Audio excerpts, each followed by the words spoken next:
Students should easily understand the flow of the lesson. Easily could also be substituted, we could also substitute logically. So it should be logical. People that you might not even have to explain what you're doing there. They say, oh, okay, yeah, that makes sense. So thinking students will automatically make the connection. In this revision, I actually restate my points a little bit differently than I did last week, because some people didn't fully get it the first time. And by you stating it from this direction or this direction, it might lock in. So what you're doing is you're giving students as many opportunities to understand what you're trying to convey. Here's the two key ideas.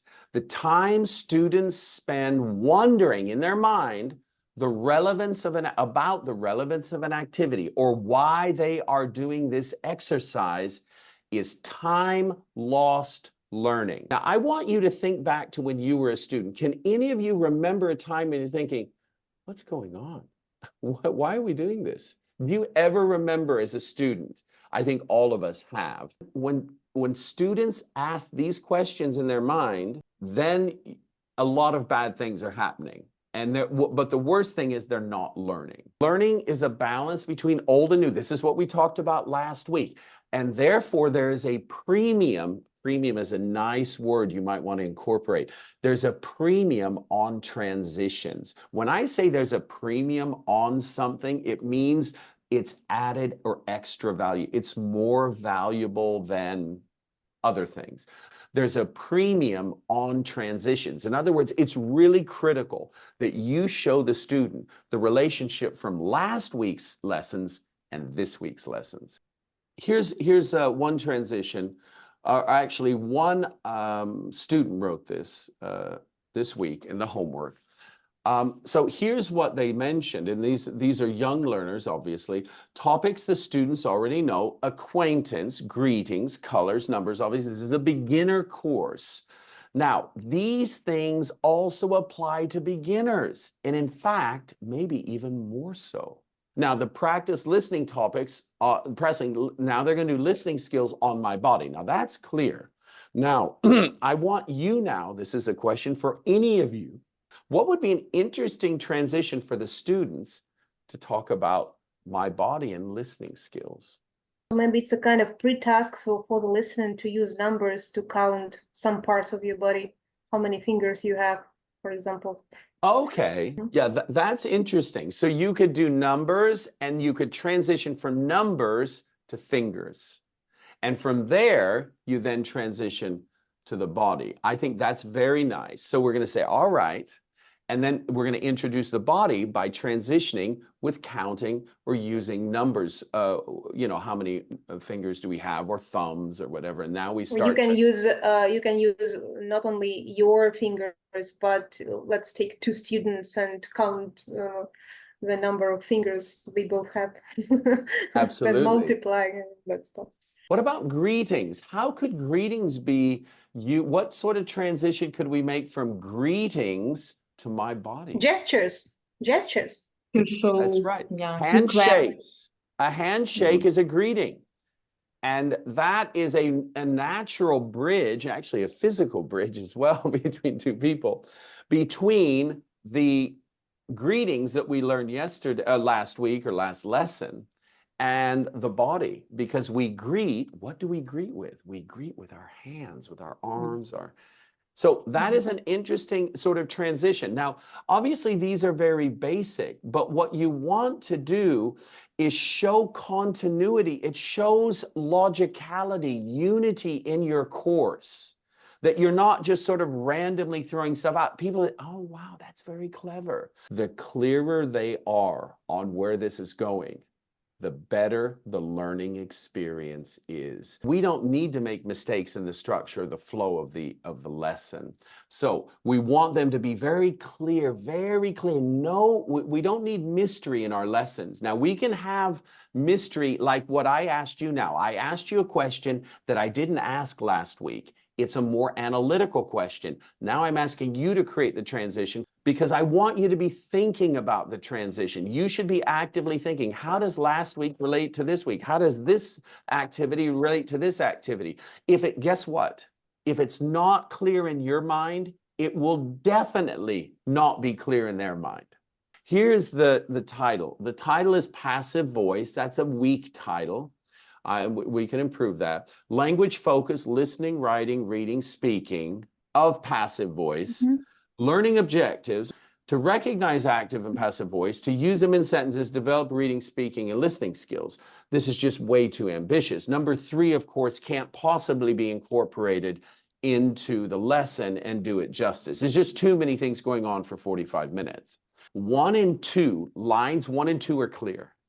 So what I think is going to happen then is we'll get to 1 part of 2 and we finish. We will never get to 3.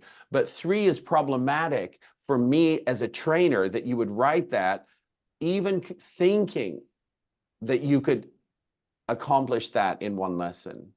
All right, so how do we fix this? Now, here's one way to do it. Understanding the key differences between passive and active voice. And the question is, what are the key differences between active and passive voice?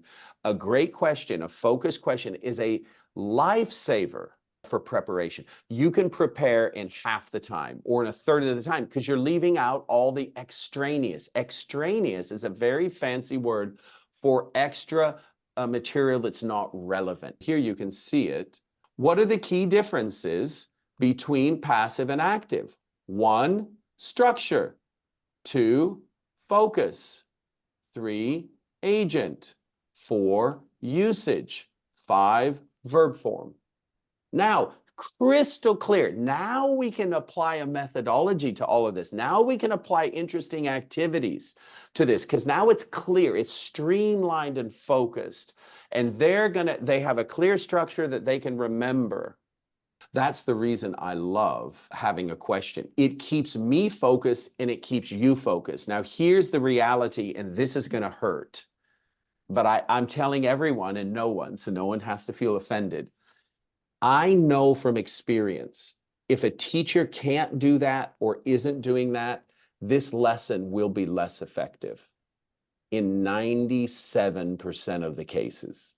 So we've eliminated the language focus is too much. We're going to have to decide if we want to do it with speaking, listening, reading. You can do one of those, but I contend probably not all of them, and unless you're in a hurry, unless you don't give students time to think, unless you don't give enough, we call it ample. Ample means more than enough. Ample examples. Now, as we get more advanced in our teaching methods, as our students get more advanced, now we can really have fun with this. Look at the next one.